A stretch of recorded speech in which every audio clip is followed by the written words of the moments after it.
বিএনপির জাতীয় নির্বাহী কমিটির সদস্য জনাব মোবাশ্বের আলম ভূঁইয়ার নির্দেশে কুমিল্লা ১০ সংসদীয় আসন তথা নাঙ্গলকোট, লালমাই ও সদর দক্ষিণের ৩টি উপজেলার ৩২টি ইউনিয়নে ১৬ই ডিসেম্বর মহান বিজয় দিবসে মুক্তিযুদ্ধে সকল নির্যাতিত নারী, বীর মুক্তিযোদ্ধা ও বীর শহীদদের স্মরণে বিজয় র্যালি, পুষ্পমাল্য অর্পণ ও আলোচনা সভা অনুষ্ঠিত হয়।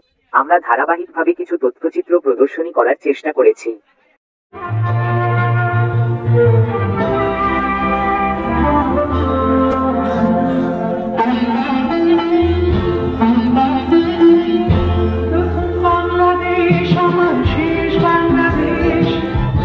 বাংলাদেশ আমার মরণ বাংলাদেশ, প্রথম বাংলাদেশ আমার শেষ বাংলাদেশ, জীবন বাংলাদেশ আমার মরণ বাংলাদেশ, বাংলাদেশ বাংলাদেশ বাংলাদেশ, বাংলাদেশ বাংলাদেশ বাংলাদেশ।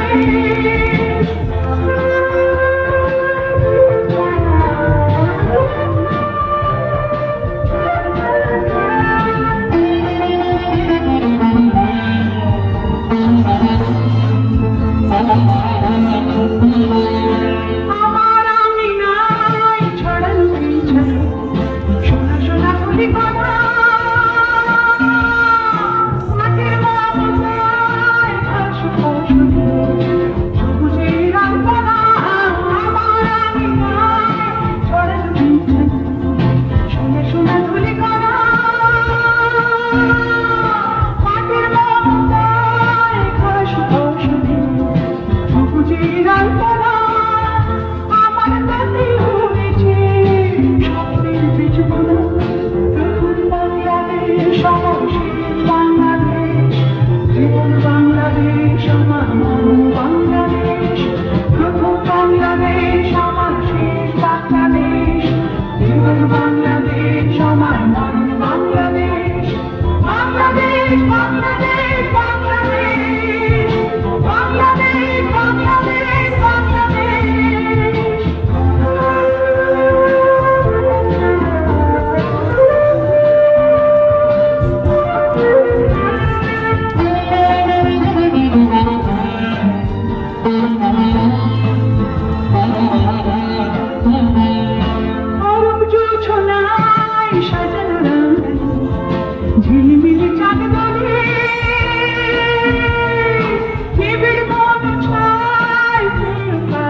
বিএনপি যুবদল, ছাত্রদল ও অঙ্গ সংগঠনের এক আলোচনা সভায় মোবাশ্বের আলম ভূঁইয়া বলেন, আমি নাঙ্গলকোটকে পরিচ্ছন্ন দেখতে চাই, আমি নাঙ্গলকোটকে সহ অবস্থানে দেখতে চাই, আমি নাঙ্গলকোটকে ভালোবাসি, আমি নাঙ্গলকোটের মাটি ভালোবাসি, আমি নাঙ্গলকোটের জনগণকে ভালোবাসি, আমি আমার নেতা কর্মীদেরকে ভালোবাসি।